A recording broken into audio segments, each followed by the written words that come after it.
الحمد لله حمدا كثيرا كما أمر،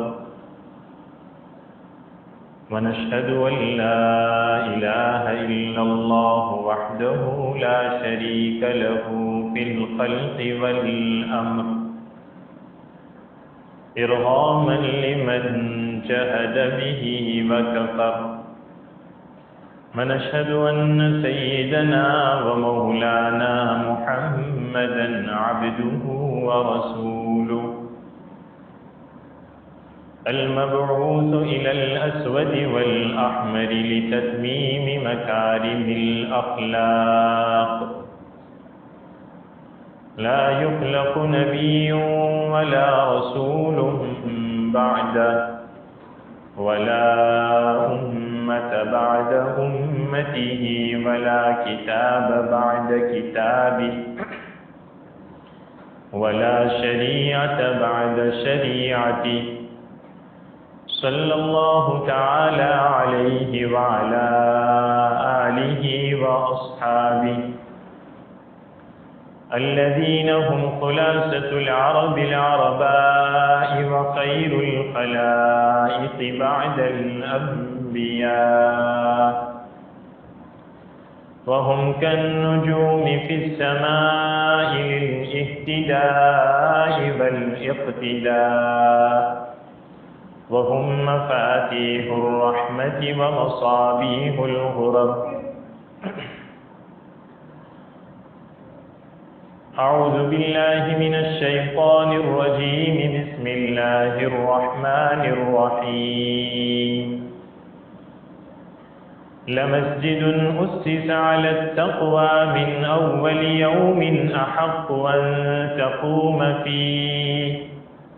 فيه رجال يحبون أن يتطهروا، والله يحب المطهرين. وقال صاحب القرآن صلى الله عليه وسلم: الطهور شطر الإيمان، أو كما قال عليه الصلاة والسلام.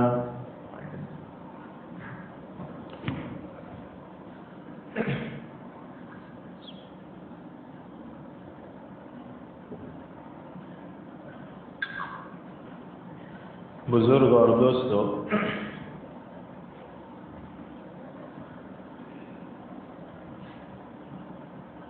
قرآن کریم میں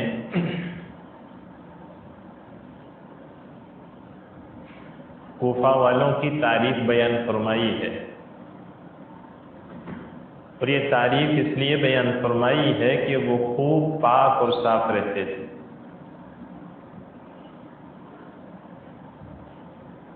فقہائے کرام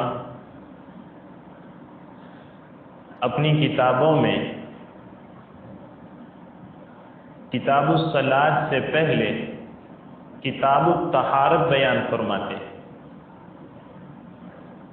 یعنی نماز اور اس کے متعلقہ مسائل کے بیان کرنے سے پہلے پاکی کے مسائل کو بیان فرماتے ہیں۔ اور پاکی 3 قسموں پر ہوتی ہے۔ پہلی پاکی احداث سے ہوتی ہے، حدث سے ہوتی ہے۔ دوسری پاکی بدن، کپڑے اور جگہ کی پاکی ہے۔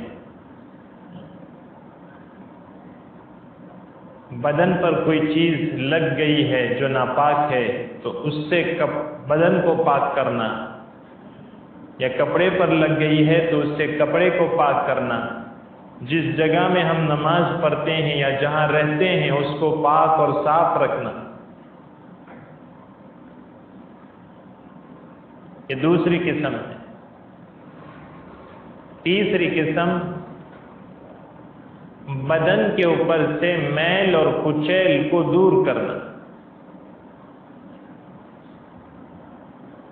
جیسے منہ اور دانت کی صفائی،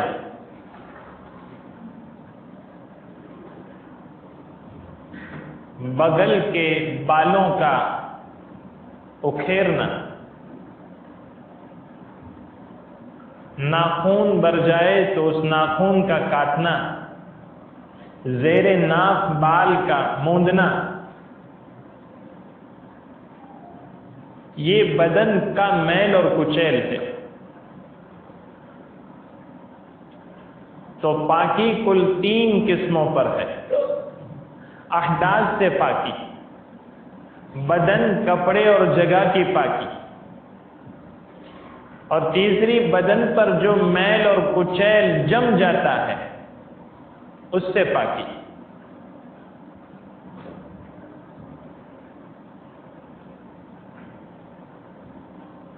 شریعت میں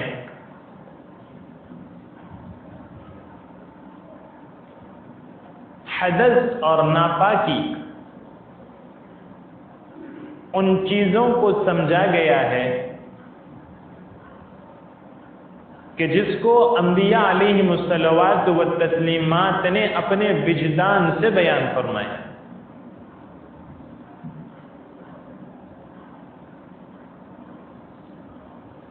گالی بکنا بھی حدث ہے، برے خیالات کا دل میں آنا بھی حدث ہے،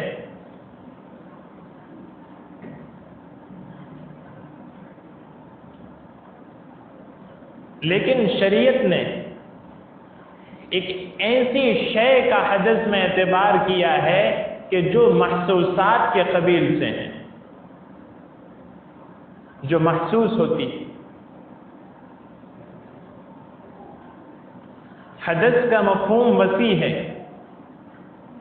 جیسے میں نے کہا کہ گالی بکنا بھی حدث ہے، دل میں برے خیالات کا آنا بھی حدث ہے،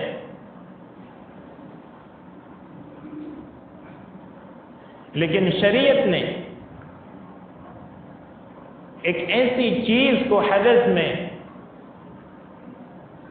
شامل کیا ہے کہ جو محسوسات کے قبیل سے ہو، جس کا احساس ہو سکتا ہو اور جس کے اوپر گرفت کی جا سکتی ہو اور کہا جا سکتا ہو کہ تمہارا حدث، تم ناپاک ہو، تمہیں وضو کی ضرورت ہے یا غسل کی ضرورت ہے۔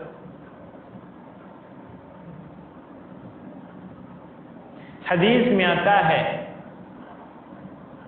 کہ کسی کو پیشاب یا پاخانے کا تقاضا ہو تو اس وقت نماز نہ پڑھے، اس لیے کہ پیشاب اور پاخانہ کا دباؤ بھی ایک حدث ہے، اس لیے منع فرمایا۔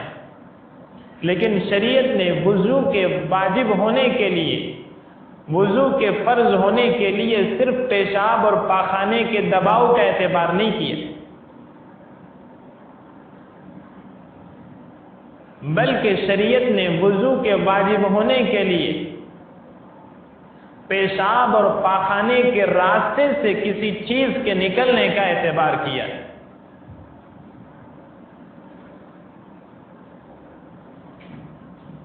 اس لیے کہ ان راستوں سے کسی بھی چیز کا نکلنا یہ محسوسات کے قبیل سے ہے، اس کا احساس ہوتا ہے انسان کو یا سامنے والے کو۔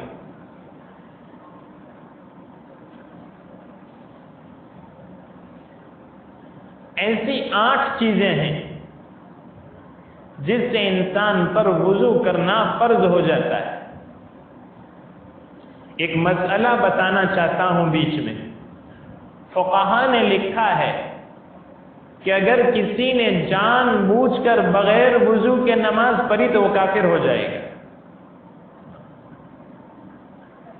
کسی کو پتہ ہی نہیں ہے کہ میرا وضو ٹوٹ گیا ہے، وہ سمجھا میرا وضو ہے اور بھولے سے نماز پڑھ لی، خیر بھولنا یہ تو معاف ہے، لیکن جانتا ہے کہ میرا وضو نہیں ہے، پھر بھی وہ صف میں آ کے کھڑا ہو جاتا ہے اور نماز پڑھنا شروع کر دیتا ہے، تو فقہاء نے لکھا ہے کہ ایسا شخص نماز کو ہلکی سمجھنے کی وجہ سے کافر ہے۔ نماز کوئی معمولی چیز نہیں ہے، بلکہ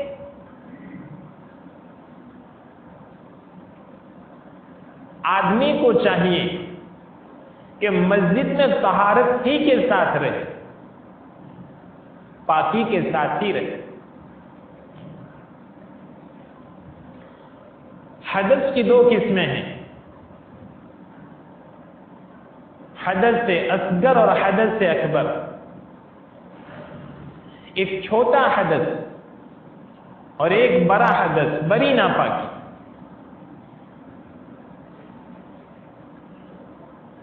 تو چھوٹا حدث جس کو کہا جا سکتا ہے وہ 8 چیزیں ہیں، جس میں سے پہلی چیز ہے پیشاب یا پاخانے کے مقام سے کسی بھی چیز کا نکلنا۔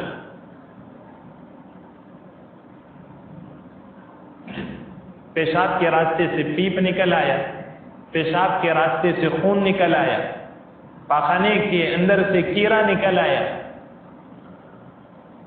تو پیشاب یا پاخانے کے راستے سے کوئی بھی چیز نکلتی ہے تو اس کی وجہ سے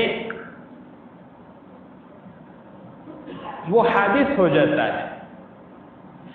حدث اصغر اس کو لاحق ہو جاتا ہے، اب اس کو نماز پڑھنی ہے، قرآن کی تلاوت کرنی ہے تو وضو کرنا ضروری ہے۔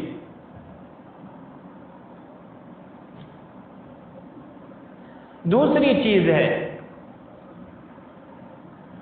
کہ پاخانے کے مقام سے ریگ کا نکلنا۔ ہوا اندر بھی گھومتی رہتی ہے، لیکن ہوا جب پاخانے کے مقام سے نکلے گی تو اس وقت وہ حادث ہوگا اور اس کے لیے وضو کرنا ضروری ہوگا۔ اس لیے کہ ہوا کا پاخانے کے مقام سے نکلنا یہ محسوسات کے قبیل سے ہے۔ تیسری چیز ہے بدن کے کسی بھی حصے سے خون کا نکل کر بہہ جانا۔ بہنا شرط ہے، خون نکلا اس جگہ سے بہا نہیں تو وضو نہیں ٹوٹے گا، یعنی خون کے ظاہر ہونے سے وضو نہیں ٹوٹے گا، خون کا نکل کر بہنا ضروری ہے۔ آدمی کا سو جانا، چارپائی پر سو گیا، پاؤں پھیلا کے سو گیا، یا ایسی ٹیک لگائی ہے کہ اس ٹیک کو ہٹا دیا جائے تو وہ گر جائے، تو اس صورت میں وضو ٹوٹ جاتا ہے۔ اور اس کی وجہ یہ ہے کہ سونے کی حالت میں جو اعضاء ہے وہ ڈھیلے پڑ جاتے ہیں۔ اگر اس حالت میں ریح یعنی ہوا نکلی ہے تو اس کا اسے احساس نہیں ہوگا، اس لیے سونے کو بھی ناقض وضو قرار دیا ہے۔ پھر منہ بھر کے قے کرنا، اس کو بھی ناقض وضو میں شمار کیا ہے۔ نماز کی حالت میں زور سے یعنی قہقہا مار کر ہنسنا۔ ایک آدمی نماز میں نہیں ہے، اس نے قہقہا مارا تو اس کا وضو نہیں ٹوٹے گا، لیکن نماز کی حالت میں اگر اس نے قہقہا مارا ہے یعنی زور سے ہنسا ہے تو اس صورت میں نماز تو گئی، فاسد ہو گئی، لیکن وضو بھی جائے گا۔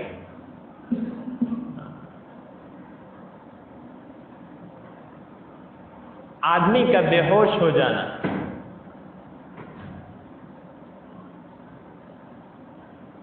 بے ہوش خود ہو گیا یا اس کو بے ہوش کیا گیا، دونوں صورتوں میں اس کا وضو ٹوٹ جائے گا۔ اور 8ویں چیز آدمی کا پاگل ہو جانا۔ یہ 8 چیزیں ہیں، ان 8 چیزوں کی وجہ سے حنفیہ کے یہاں آدمی حادث ہو جاتا ہے، ناپاک ہو جاتا ہے، اور اس حدث سے پاک ہونے کے لیے وضو کرنا ضروری ہے۔ 2 اور چیزیں ہیں، عورت کو ہاتھ لگانا۔ شافعیہ کے یہاں وضو کی حالت میں عورت کو ہاتھ لگایا تو اس کا وضو ٹوٹ جائے گا، یا پیشاب کی جگہ کو ہاتھ لگایا تو اس کا وضو ٹوٹ جائے گا۔ وہ فرماتے ہیں کہ یہ 2 چیزیں بھی پیشاب کے راستے سے کسی چیز کے نکلنے کا سبب بنتے ہیں، اس لیے ان سے بھی وضو ٹوٹ جائے گا، لیکن ہمارے یہاں ان 2 چیزوں سے وضو نہیں ٹوٹتا۔ یہ تو چھوٹی ناپاکی تھی. بڑی ناپاکی جس سے غسل فرض ہوتا ہے.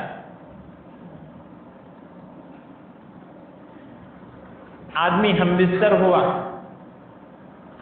تو ہم بستر ہونے کی وجہ سے غسل فرض ہوا، یا رات میں انزال ہوا یا دن میں کسی بھی وقت تو اس کی وجہ سے غسل فرض ہوا. عورت حائضہ ہوئی تو حائضہ ہونے کی وجہ سے اب جب وہ حیض کا زمانہ ختم ہوگا تو اس کے لیے غسل کرنا ضروری ہے پاک ہونے کے لیے. یا اس کو نفاس کا خون آیا، نفاس کے ختم ہونے پر اس نفاس سے پاک ہونے کے لیے اس کے اوپر ضروری ہے کہ وہ غسل کرے. ایک اور بات بیچ میں آپ کو بتا دوں، ہمارے معاشرے میں لوگ یوں سمجھتے ہیں کہ بچے کی ولادت کے بعد 40 دن تک عورت نماز پڑھ ہی نہیں سکتی. دھیان سے سنو، آدمی یعنی ہمارے معاشرے میں لوگ یوں سمجھتے ہیں کہ بچے کی پیدائش کے بعد، ولادت کے بعد عورت 40 دن تک نماز پڑھ ہی نہیں سکتی. یہ 40 دن کا جو عدد ہے وہ کثرت مدت ہے، یعنی نفاس کا خون زیادہ سے زیادہ 40 دن تک آ سکتا ہے.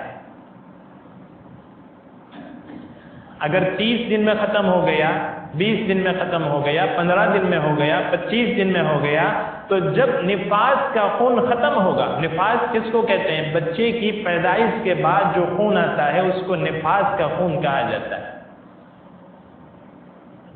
تو اگر 20، 25، 30 دن جب بھی نفاس کا خون بند ہوا، عورت کے لیے ضروری ہے کہ وہ غسل کرے اور نماز پڑھنا شروع کرے. اگر خون کے ختم ہونے کے بعد بھی وہ نماز نہیں پڑھتی، گنہگار ہوگی اور ان نمازوں کا مواخذہ ہوگا.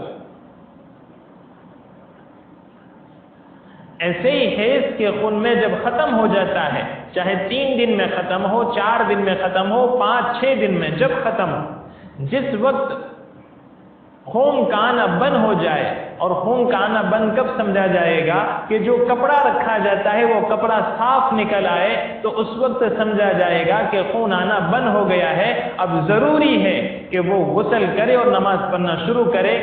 حیض کی مدت زیادہ سے زیادہ 10 دن ہے. 10 دن کے بعد اگر خون آتا ہے تو وہ حیض کا خون نہیں ہے. اب اگر خون آتا ہے تو ہر نماز کے لیے غسل کرے گی اور نماز پڑھے گی. زیادہ سے زیادہ 10 دن ہے. اگر 11ویں دن خون آتا ہے تو وہ ہر نماز کے لیے غسل کرے گی اور نماز پڑھنا اس کے لیے ضروری ہے، فرض ہے. تو حدث اکبر سے پاکی کے لیے غسل کرنا ضروری ہے، اور حدث اصغر سے پاکی کے لیے وضو کرنا ضروری ہے. وضو میں بدن کے اطراف دھوئے جاتے ہیں. اطراف اعلیٰ سر اور چہرہ ہے تو سر کو دھونے کا حکم نہیں ہے، سر کے اوپر مسح کرنے کا حکم ہے. اس لیے کہ سر کے دھونے میں حرج ہے، اور شریعت جہاں حرج ہوتا ہے وہاں حکم میں تخفیف کر دیتی، حکم کو ہلکا کر دیتی. یہ شریعت کا مزاج ہے. تو سر کے اوپر مسح ہے، لیکن چہرہ، عربی میں اس کے لیے وجہن کا لفظ آتا ہے. فَاغْسِلُوا وُجُوهَكُمْ، یہ وجوہ وجہن کی جمع ہے، وجہن کا بہو وچن ہے. اور وجہن چہرہ اس کو کہتے ہیں کہ جب آدمی سامنے بیٹھا ہو تو جو حصہ سامنے والے کو نظر آتا ہے اس کو چہرہ کہا جاتا ہے. لہذا پیشانی کے بالوں سے لے کر تھوڑی کے نیچے تک، اور اس کان کی لو سے لے کر اس کان تک پورا جو حصہ ہے وہ چہرے میں شمار ہوگا. اس کو دھونا فرض ہے.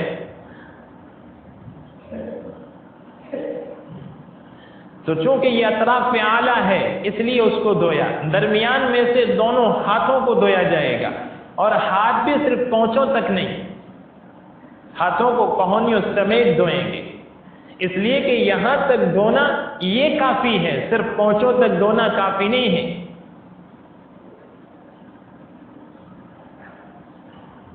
اور طرف اسفل میں سے دونوں پاؤں کو ٹخنوں سمیت دھویا جائے گا۔ ٹخنوں کو دھونا ضروری ہے، ٹخنے دھونے میں داخل ہے۔ ٹخنوں تک دھونے کو پورے ایک عضو کا دھونا شمار کیا جائے گا۔ تو یہ 5 اعضاء ہیں جن کو دھویا جاتا ہے: چہرہ، دونوں ہاتھ اور دونوں پاؤں ٹخنوں تک۔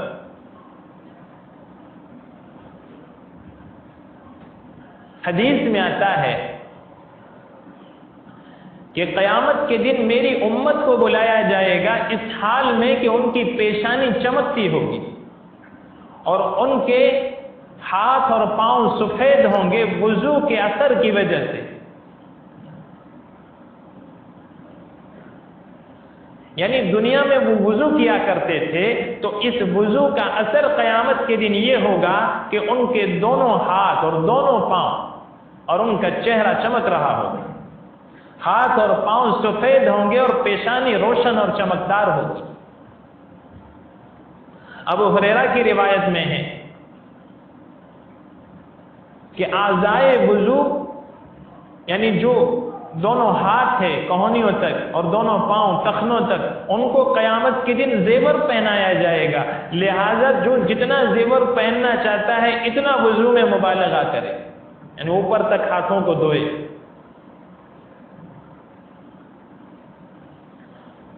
تو پہلی جو پاکی ہے وہ پاکی شرعی پاکی ہے۔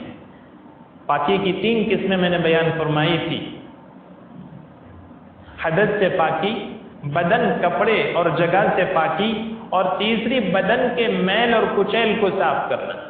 تو پہلی جو پاکی ہے وہ تو شرعاً اس سے پاک ہونا ضروری ہے، یہ شریعت نے اس کو بتایا ہے، اور وہ حکمی ناپاکی ہے۔ اور یہ جو دوسری ناپاکیاں ہیں بدن کی اور کپڑے کی اور جگہ کی، اور پھر بدن پر جو میل اور کچیل جم جاتا ہے، یا جو منہ خراب ہوتا ہے اور دانت پیلے پڑ جاتے ہیں تو منہ کی صفائی اور دانتوں کی صفائی، اور بدن پر جو میل لگتا ہے اس کو صاف کرنا، اور ناخن کا تراشنا اور زیر ناف بالوں کا صاف کرنا، اور بدن کے بالوں کا اکھیرنا سنت ہے۔ تو یہ ناپاکی جو ہے اقتضاء بشریت کی وجہ سے، انسان کی فطرت کا تقاضا یہ ہے کہ وہ ان چیزوں سے پاک ہو۔ دنیا کی تمام قومیں ان چیزوں کو پاکی سمجھتی ہے، اس لیے یہ 2 چیزیں جو ہیں یہ انسانی فطرت کی وجہ سے اس کو ناپاک سمجھا جاتا ہے۔ آدمی کے بدن، آدمی کے ناخن بڑے ہیں تو وہ انسانی فطرت کی وجہ سے ناپاک سمجھا جائے گا، شرعاً نہیں۔ میل کچیل جم گیا ہے تو ناپاک سمجھا جائے گا، لیکن نماز پڑھ سکتا ہے، شرعاً نہیں۔ اس لیے شریعت نے ترغیب دی ہے کہ آدمی ہفتے میں 1 مرتبہ غسل ضرور کر لے۔ 1 ہفتے میں بدن کے اوپر میل کچیل جم جاتا ہے تو اس میل کچیل سے وہ پاک ہو جائے، کیونکہ نہانے کا طریقہ لوگوں کا مختلف ہوتا ہے۔ کوئی روزانہ نہاتا ہے تو کوئی ہفتے میں 2 مرتبہ نہاتا ہے، کوئی مہینے تک نہانے کا نام نہیں لیتا۔ تو اس لیے شریعت نے یہ ترغیب دی ہے کہ کم سے کم 1 مرتبہ یعنی جمعہ کے دن غسل کر لو، کہ یہ مسنون ہے، سنت ہے۔ ایسے ہی شریعت نے یہ حکم دیا کہ ناخن کم سے کم 15 دن میں 1 مرتبہ تراش لو۔ شریعت نے یہ حکم دیا کہ زیر ناف بال کو اور بغل کے بالوں کو 15 دن میں 1 مرتبہ اکھیر لو، اور زیادہ سے زیادہ 40 دن تک، 40 دن ختم ہونے سے پہلے اس کو اکھیر لو اور اس کو صاف کر لو۔ 40 دن کے بعد ان بدن کے اوپر نکلنے والے جو ہیں زیر ناف بالوں کو اور بغل کے بالوں کو باقی رکھنا مکروہ تحریمی ہے۔ مکروہ تحریمی حرام سے قریب ہوتا ہے۔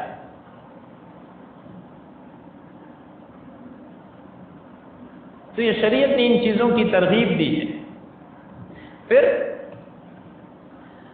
اخلاق میں 4 چیزیں آتی ہے، جس میں سب سے پہلی چیز تطہیر یعنی پاکی ہے۔ حدیث میں آتا ہے الطہور شطر الایمان، پاکی ایمان کا حصہ ہے۔ یہاں ایمان سے مراد تصدیق قلبی نہیں ہے، یہاں ایمان سے مراد سکون، طمانینت، اطمینان مراد ہے۔ اور آپ دیکھیں گے کہ اگر آپ وضو کر کے آتے ہیں یا باوضو ہو جاتے ہیں، یعنی باوضو ہوتے ہیں، آپ نے وضو کیا، تو آپ کی وضو سے پہلے کی کیفیت اور وضو کے بعد کی کیفیت میں فرق آ جائے گا۔ وضو جیسے ظاہری اعضاء کو پاک کرتی ہے، ایسے وضو باطنی جو گندگیاں ہیں اس سے بھی پاک کرتی ہے۔ حدیث میں باوضو رہنے کی ترغیب دی ہے کہ آدمی جب لگاتار باوضو رہتا ہے تو اس میں ملکوتی صفات پیدا ہوتی ہے، فرشتوں والی صفات پیدا ہوتی ہے۔ فرشتے پاک اور صاف ہیں، نہ انہیں پیشاب ہے، نہ پاخانہ ہے، نہ کھانا پینا، پاک اور صاف رہتے ہیں۔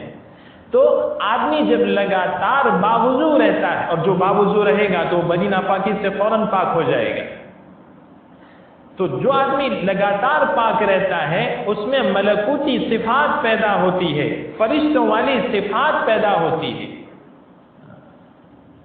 اس کا دل پاک ہوتا ہے، اور جب اس میں ملکوتی صفات پیدا ہو جاتی ہے تو اس وقت پھر گندے خیالات اس سے دور ہو جاتے ہیں۔ گندے خیالات اس کے دماغ میں پیدا نہیں ہوتے، اس کے دل میں پیدا نہیں ہوتے۔ اس لیے وضو جیسے ظاہری اعضاء کو پاک کرتا ہے، انسان کے باطن کو بھی وضو پاک کرتا ہے۔ انسان کا باطن بھی وضو سے پاک ہوتا ہے۔ تو اخلاق میں 4 چیزیں ہیں، جس میں ایک چیز تطہیر بھی ہے، یعنی پاکی اختیار کرنا، پاک اور صاف رہنا، یہ اخلاق میں سے۔ اور حدث اکبر جو ہے، بڑی جو ناپاکی ہے، اس کے متعلق حکم یہ ہے کہ آدمی فوراً اپنے آپ کو اس سے پاک کر لے۔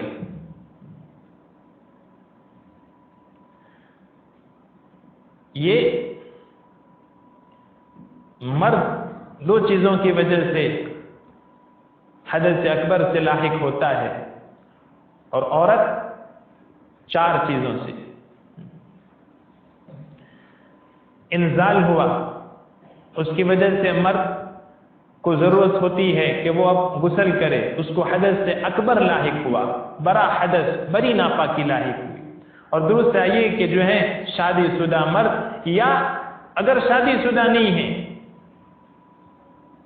وہ زنا میں شمار ہوگا، لیکن بہرحال غسل اس کے لیے بھی ضروری ہے، وہ ناپاک سمجھا جائے گا۔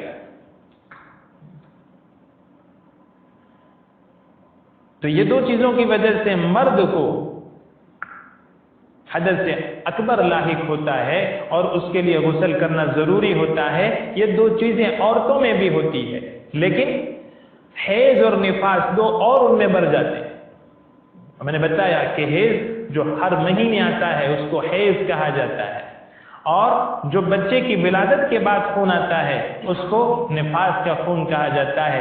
40 دن سے زیادہ اگر خون آتا ہے وہ نفاس کا نہیں ہے، اور اگر 10 دن سے زیادہ خون آتا ہے تو وہ حیض کا نہیں ہے، وہ استحاضہ ہے، وہ بیماری کا ہے۔ بہرحال اس صورت میں ہر نماز کے لیے غسل کرنا ضروری ہے، اور پھر نماز پڑھنا بھی ضروری ہے۔ اللہ تبارک و تعالی ان کہی سنی باتوں پر عمل کرنے کی توفیق عطا فرمائے، اور اللہ تبارک و تعالی ہمیں باوضو جو ہے رہنے کی توفیق عطا فرمائے۔ کم سے کم مسجد کے اندر آئے تو پاکی کا پورا خیال کر کے مسجد میں آئے، مسجد کی ہر چیز کو پاک اور صاف رکھے، حتیٰ کہ مسجد کے جو بیت الخلا اور جو غسل خانے ہیں اس کو بھی پاک اور صاف رکھے۔ پہلی بات تو یہ ہے کہ یہ غسل خانے ساتھ میں ہونے ہی نہیں چاہیے تھے۔ بعض مسجدوں میں، ہمارے یہاں تو باہر ہے، کھلا ہوا ہے، لیکن بعض مسجدوں میں جب مسجد بند ہوتی ہے اور جماعت میں جاتے ہیں، اور جب مسجد کھولی جاتی ہے تو مسجد کے جماعت خانے تک جو ہے بدبو آ جاتی ہے۔ تو یہ بھی ایک سیکھنے کی چیز ہے۔ اللہ تبارک و تعالی ہم تمام کو عمل کرنے کی توفیق عطا فرمائے۔